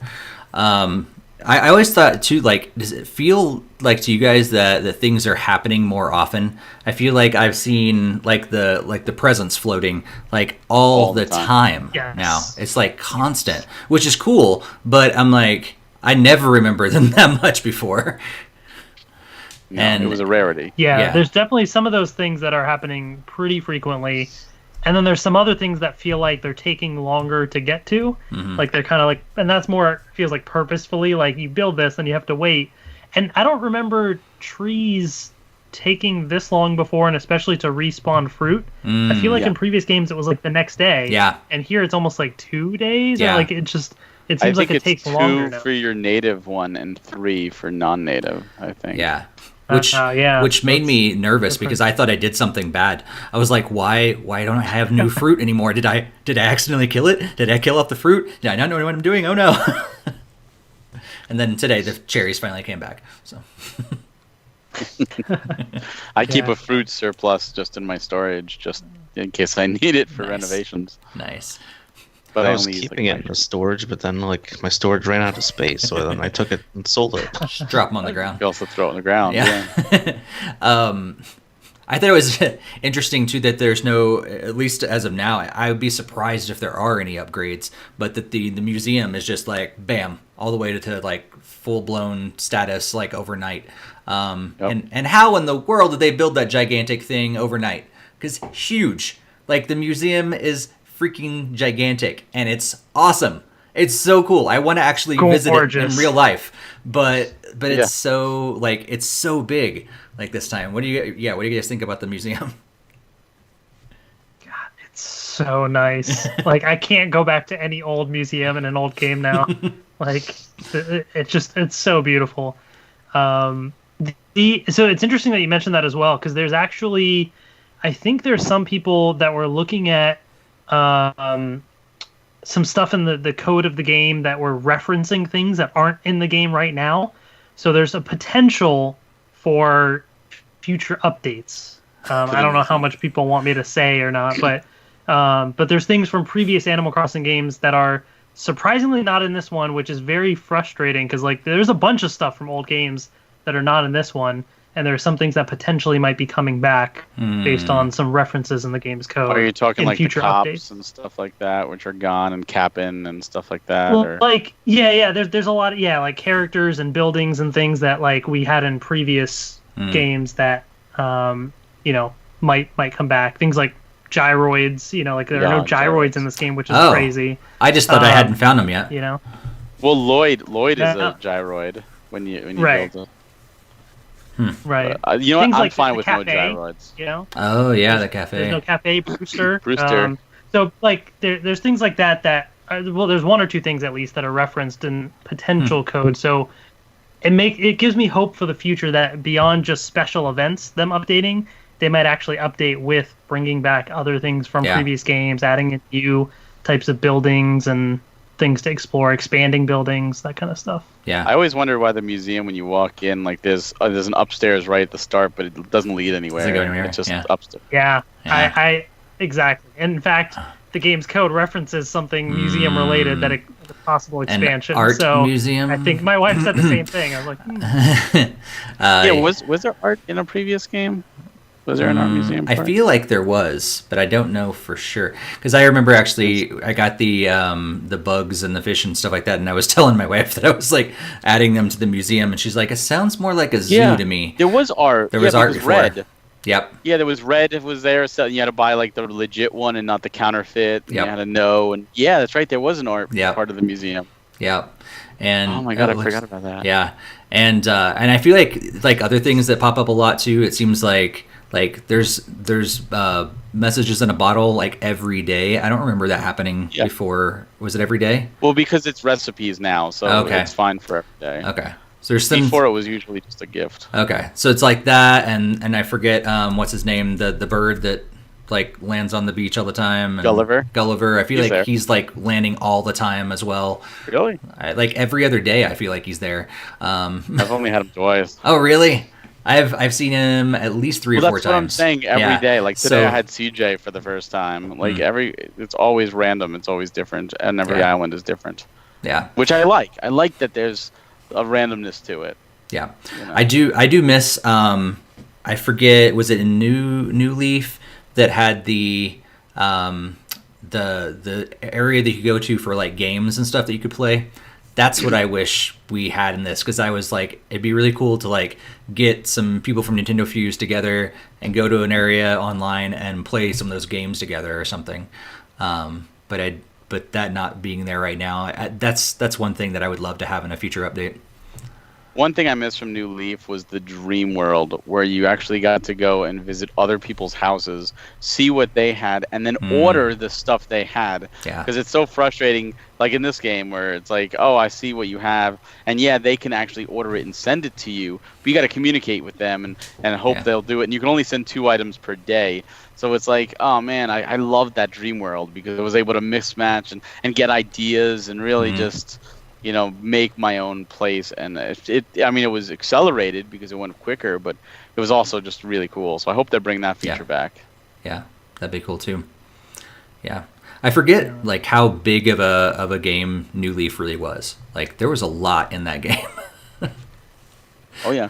Yeah. Well, I mean, there were stuff still from the original that aren't in this game. Like mainly the NESs. Like that was amazing. I want those to come back. They're not they've ever not done it coming yet. back. And Captain Island. What they should do, we'd be annoyed by it, but if they just made a way to access your Nintendo or NES online through Animal Crossing. Yeah, that would be kind of cheap. But It would be, and we wouldn't like it, but cool. that would be a way to do it. You know, the e-reader support and I love Captain Island, going there and catching beetles. You know, like I miss that. yeah. I mean, it's such an important part of Animal Crossing. It's even a Smash Brothers stage. So. Yeah. Well, Yeah. we're getting an update I in hope April. They add more. Yeah. So Yeah. who knows? So would it be safe to say, as we wrap up our Animal Crossing discussion, that we all recommend this game? Yeah. Yeah, and That's I will like say there's one other thing I did want to mention, since we were talking about online and I was hating on the load times. I will say the one nice thing about online that they have improved is the ability to add people as your best friends.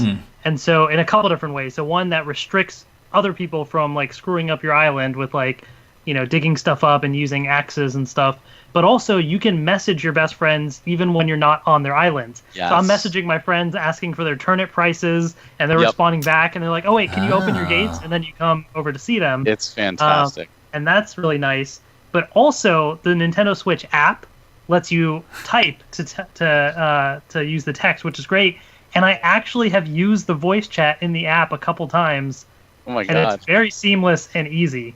Like, surprisingly, I had my phone right there, and I go to someone's island, and I get a notification on my phone. It's like, turn on voice chat. I'm like, yeah, and then boom, I'm talking to my friend right there, and we're communicating. And I'm like, I didn't think this app would actually work, but I get it. It actually works. We have positive things to say about the Nintendo app. I know, it's crazy. Might have to use it now. That's interesting. So I have not. So I've not visited people before, and I knew that you could get best friends and everything. But like, how does that all work? Can you add them before, or do you have to start going online and visit their island before you can start adding them? You go to someone's island that you're like friends with on the Switch or whatever, and so you go to their island, and then while you're there, you can request to be a best friend, and if they accept both it, parties have then to you do can. it. Yeah, yep. So both parties have to accept, and then you're considered best friend. It's not the same as best friends like on the Switch. Okay. It's best friends in Animal Crossing. But the other thing that you can do as well, which is kind of cool, is you can give people a temporary code called a Dodo code, and basically they can come visit your island, or you can go to their island, and it restricts using the shovel and axe, so they can't screw things up. But it allows me, like I was streaming the other day on YouTube, and I gave people the code, and they could come visit my island without me having to add them onto the Switch. Oh, that's cool. So other people that like sell turnips, for example, I'm on Twitter and I'm seeing other people like, oh, my turnip prices are this, like, and they'll throw out their Dodo codes and allow people to come in and buy turnip, so it allows people to visit island very easily with a temporary code, which is pretty cool. And you That's can't do nice. anything, which is great. So you don't have people screwing things up. Yeah, because that's the reason why I really have never used online much in the previous games, because I was always afraid of some random people like coming in and messing up my area. But that's really cool. They've fixed that a lot. They've really restricted it now. Yeah, I had a friend come in, and he walked up, and he just showed up. I just had my thing open. He walked up and he just started shaking my fruit trees because he needed fruit, which was totally fine. He's my friend. But I wish he had told me or asked, like, hey, can I get some fruit? He just visited, showed up, grab, and left. I'm like, really? What the heck? So it's nice that Dodo codes restrict things like that. Yeah. So I feel like stuff like that it might let you do. I think the only thing restricts is using shovel and an axe. So you don't want to leave stuff lying around on your island for them to pick up potentially. Okay. So that's the thing. It just restricts people from destroying your island, but not necessarily like farming for materials and that kind of thing. Okay. Yeah. You guys said the storage solution was leaving stuff on the ground. Well, it is. As long as you don't open your gates or only or open put a it to fence people. around it. Yeah, you could put a fence around it, Oh, or that's just true. trust the people. That's true. What you can do is drop a bunch of bell, put a fence around it, and torment people. Nice. Can you send letters or things from person to? Yep. Okay, cool. Once you're a best friend. Once you're best friend, okay. Yeah, you can Nice. send things from the Dodo airport. You can send postcards, but you could also do the Nook shopping. So let's say you have a toilet, and Greg's like, I don't have a toilet, and you guys are best friends. You could actually go to your Nook shopping, go to the toilet in your catalog, choose to purchase it, and choose send as a gift, and then choose Greg. And here's the thing: if you want to say you want to order a toilet for yourself, you want a second toilet for whatever reason, you order the toilet for yourself. It comes the next day. But if you order it and give it as a gift, it will show up immediately. So he'll just be walking around. Suddenly he'll notice he'll have a mailbox blinking, and it'll be from Steve. And you could use a default, like it gives you a default message, or you can write your own message when you send the gift over. Nice. And it's really cool.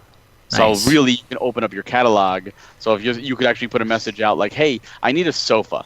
Who's got a good sofa?" And as long as you guys are friends and have connected before, they can actually send it. Or you do the Dodo code and drop. So, But amongst your best friends, you could say, "Hey, I'm looking for these particular things for my house. Anyone have any? I could send you some bell. Send them over." cool. It's really great. That's cool. So when Sounds are like we all I'm- going to become best friends in this Yeah, game? it sounds like the next thing I'm going to be doing is hopping online and actually getting Come on some over best to the friends. island, yeah. Come on, gotta come over. You're Well, that's what's going to happen after we get done recording tonight.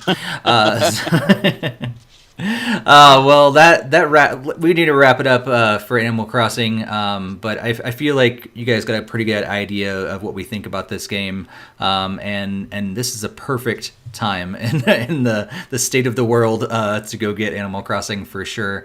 But we got one more last bit of news, more like rumors to hit before we wrap up today, and that's that there are apparently several sources claiming that we're going to be getting more Mario remakes, remasters coming to the Nintendo Switch to celebrate the 35th anniversary of Super Mario, which makes us all feel old. But 35 years of Mario will be celebrated by having several Mario games remastered on the Nintendo Switch, apparently, I think, coming this year. So I just wanted to kind of get your guys' thoughts about this, general thoughts about it, and also maybe we can kind of speculate about which games we actually would like to see. I think there's a lot of more rumors. There's more somewhat truth to this rumors. Seems like some games are actually even being hinted at from different sources and stuff like that. But I thought it'd just be fun to chat about, like, what games would we like to see if this is going to happen. So, Greg, let's go to you first. Like, first of all, do you actually think there's any legitimacy to this? And if so, what Mario games would you like to see come to the Switch? I'd like to think there's some legitimacy to it. Nintendo's been getting a little bit better about doing some of their anniversaries, and like they did that previous like All-Star pack on Wii like 5 years ago. So, I definitely think that they'll probably be doing something again. Of the games I'd like to see, I would definitely like to see some of the 3D ones, like Super Mario 64, Super Mario Sunshine, even like Galaxy 1 and 2, hopefully. Or I don't really have to have like 3D Land or 3D World or anything, but I thought at least those would be sufficient. And then obviously like even like the classic ones, like the 1, 2, and 3 and World, and some of those other like 2D ones should probably be all fit like in a nice package. Yeah. Nice. Yeah, I could see that happen. It's interesting. You not 3D Land and 3D World, huh? I wouldn't have to have like those. I don't know, but okay. I don't know. I kind of like really particular about like the 2D ones, and I really like the more sandboxy 3D ones. So I don't know. I didn't really like their halfway juncture where it's like 2D, like 2.5D or whatever it is. Gotcha. Okay, I see that. Barry, what do you think about all these rumors? I think there's got to be some truth to it. I mean, again, it is the 35th anniversary. They did stuff for the 30th anniversary. That's when Mario Maker came out. And they did stuff for the 25th anniversary with that terrible Wii Mario All-Stars, where they didn't even use the ROM that included Mario World for whatever reason. Or at least they didn't want to cannibalize the Virtual Console, but at that point, who cares? From what I've heard is that it's going to be... I've heard multiple ideas. I've heard there's going to be a collection of Mario 64, Mario Sunshine, Mario Galaxy 1 and 2, and then a separate standalone for 3D World. And then I've also heard a brand new Paper Mario this year, and I've heard a Paper Mario collection as well. I would love all of it. If they're giving us Mario 64, I hope they redo the graphics, update things, and add in the additions from the DS version, add in the extra stars, make Mario act as he did in the 64 version, but make Luigi, Wario, and Yoshi playable as well if you want. But definitely add in the extra stars and the extra content. Yeah. Or at least have an alternate. Like, you can choose. You want to play Mario 64 Classic or 64 DS. Like, give us both versions. I think it's great. I hope that these are, nice updates, kind of like what they did with the Zelda games. And if this is true, I mean, first off, Mario 3D World makes sense because it's a Wii U game, and let's just be honest, they're bringing the Wii U games over. Mm-hmm. The other 3D games would be fantastic. I'd also wouldn't mind to see some 2D games. Last year I always felt they should have done a new Super Mario All-Stars with the 5 new Super Mario games instead of just giving us the 2. Mm-hmm. Maybe give us the remaining 3 and include Mario All-Stars with Mario World, even if it's just the ROM, like include them all. That'd be cool too. I'd just like to see some good things come out of it. And the rumor is that the new Paper Mario is going to be going back to the roots, which has me very excited, because if it's like the original or 1,000 Year Door, that will be amazing. But I wouldn't mind a collection with those two, Super Sticker Star and Paper Jam. And again, Paper Jam's another Wii U game that no one really played, so bring that over too. Color Splash. Or Color Splash is what I meant. Yeah, not Paper Jam was the 3DS, but yeah, Color Splash. My bad. But if this is true, that gives me hope that the following years we're going to see Zelda's 35th, and hopefully some good stuff there. It's true. Yeah, which makes me think, I forgot that was the 35th anniversary of Zelda next year, which makes me think that Breath of the Wild 2 will be definitely next year. But yeah, Hassan, what do you think about all these rumors? I am definitely in the camp of this is true. I think there's a lot of reputable sources like Emily Rogers and Eurogamer and other folks that are backing this and have kind of been hinting at this would be the year of Mario for a while, which also kind of made me think Breath of the Wild 2 would be next year. But from what from what the sources are saying, with Mario 64, Sunshine, Galaxy, I know there's one site, I think it was VentureBeat, that said Galaxy 2, but they retracted that. But my thought is there might be some sort of collection that's Mario 64, Sunshine, and Galaxy, and then do 3D World separately and I think there's talk of like a deluxe version with some added content. I could see them doing something along those lines. I would love Galaxy 2 also, so I would love to see like Galaxy 1 and 2 collection, and then maybe 64 and Sunshine together or something like that. And I'll take all of it. I mean Mario 64, I'd love to play, and I actually never played Sunshine, and it's one of those games that, especially in recent years, I've kind of wanted to get to, but then I was like, you know what, maybe one day they'll re-release it or something, and so this would be great if they do. And I absolutely love the Galaxy games, so I would love those. Didn't play 3D World too much, but I'd love to explore it more, and I really like 3D Land, but that doesn't seem to be a part of this rumor, at least. Yeah. But hopefully that does show up at some point. So I love 3D Mario games. 2D Mario games are not really my thing. So give me all the 3D Mario. I'll take it all.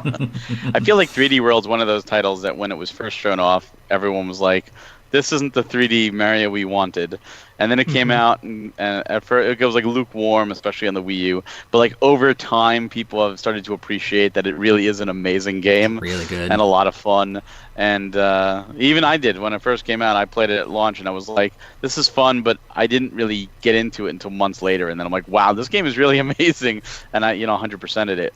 So I definitely see it coming over because all the Wii U games are coming over at this point. So why not? It makes sense. Absolutely, makes sense. Pretty much.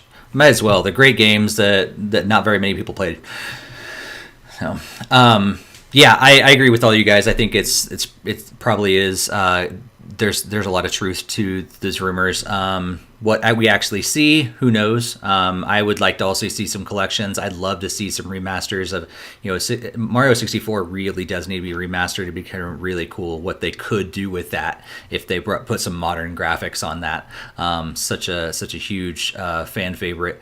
But this also leads me to think, Greg, it's going to pique your interest. What are they going to do with that extra world space that in Mario Maker? Is this the time this year? Are they actually going to give us another platform to actually create in, or not? What do you think, Greg? This is your thing. Oh, and you're muted again. Get too distracted trying to type or with the cats.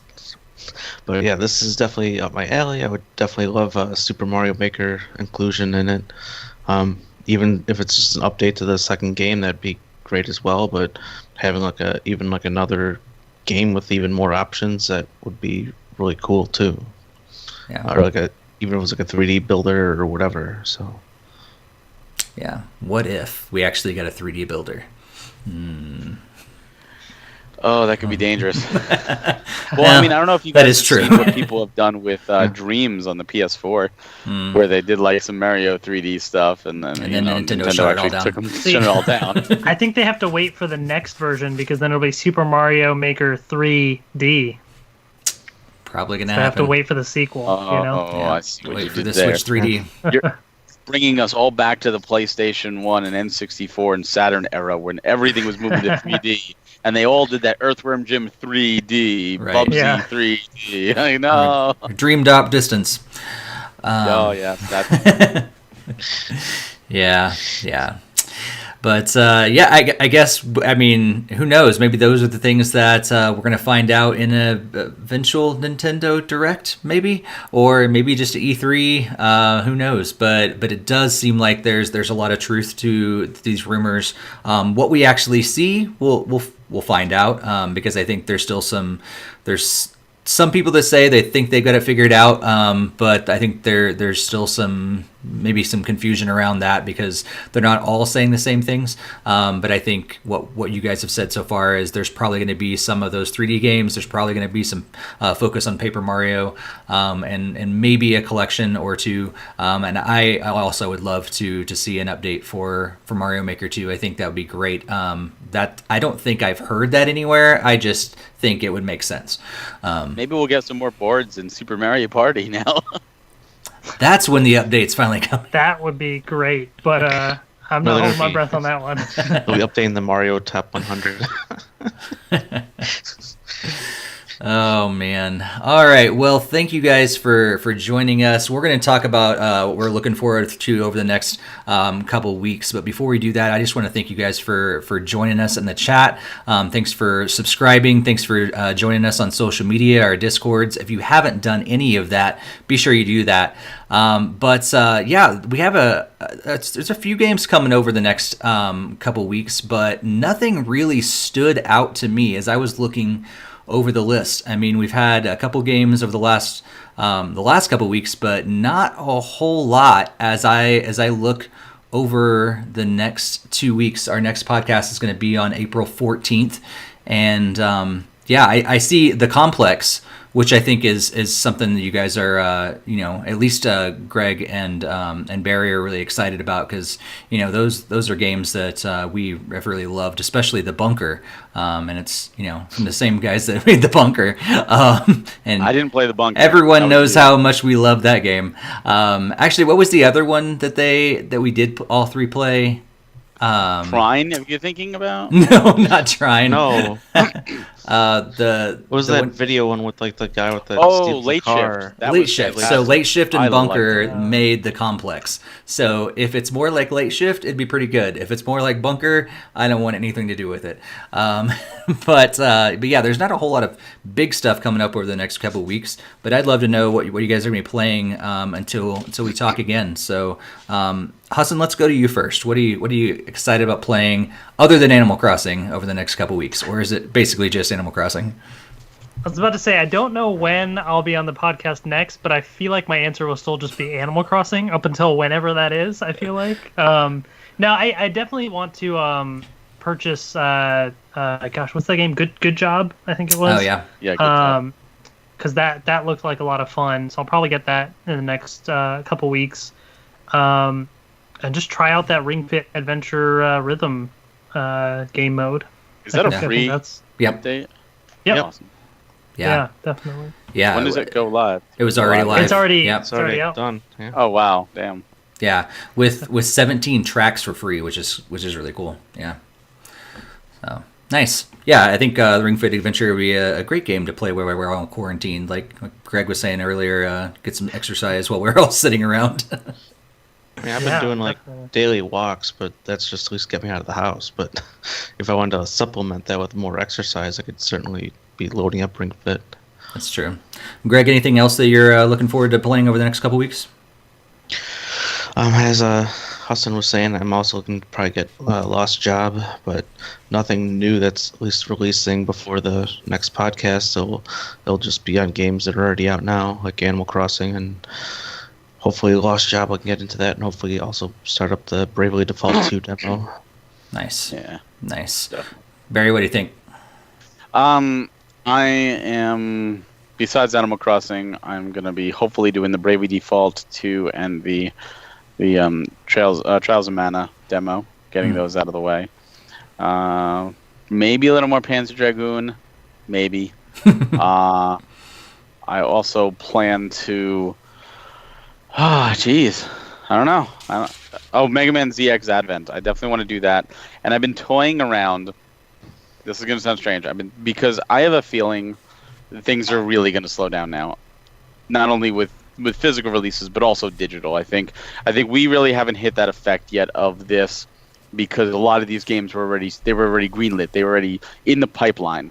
But we're going to hit that point sooner probably versus later where the developers aren't done with the games yet. They're stuck at home. They can't do all the work they want. And all these games ready to go are going to dry up. And we're going to have a little bit of a dry spell. So I'm kind of been preparing. There's been 3 options. And unfortunately, this isn't on Nintendo, but I've been debating either doing the Life is Strange series from Square Enix, the Persona 5 Royal, which just came out today, and maybe the Yakuza series. So I've been debating on which of these I wanna go to. It's a tough call, and I'm sure there's people who will be one way or another. But these are the things I've been eyeing. I had a lot of fun going and doing the Legend of Heroes, Cold Steel series, back to back to back, 3 huge RPGs. It was something different. It was something I didn't get to do, and I've done other games, and while I'll still do smaller games, I kind of want to get back into like a big marathon kind of deal. And while Persona isn't, it's just one game, but I kind of want to do that. So I'm not sure which of the 3 I'll go for. Maybe I'll ask Twitter or something. Who knows? Those are big franchises to get into. Yeah, all 3 of them are big. Yeah, but cool. I'll be playing Animal Crossing, of course, Rocket League, more of that, more Jackbox and stuff like that. But I was hoping to get the demo for, or not the demo, the review code for Bubble for Friends, but it has not come yet. So one way or the other, I'm going to be playing that game because, like I said last episode, my wife is a big fan of that game, and so that'd be something we can play together as well. I may actually get back into Torna, Barry. We'll see. When I first started streaming Animal Crossing, Jakester was in my chat room when I was doing it, and it came to naming my town in Animal Crossing, and I eventually I called it Fuse for NintendoFuse, but like right after I hit enter or whatever and accept, all of a sudden like he pops in the chat room. He's like, "Dude, you should have called it like." Oh my gosh, I missed my opportunity. I should have called it Torna so that I could tell Barry I'm playing Torna every day. Yeah, well, you missed it. You missed it. That sucks. But now you got to play the real Torna. Yeah, I have to. You could just restart Animal Crossing and rename it. Start a new island.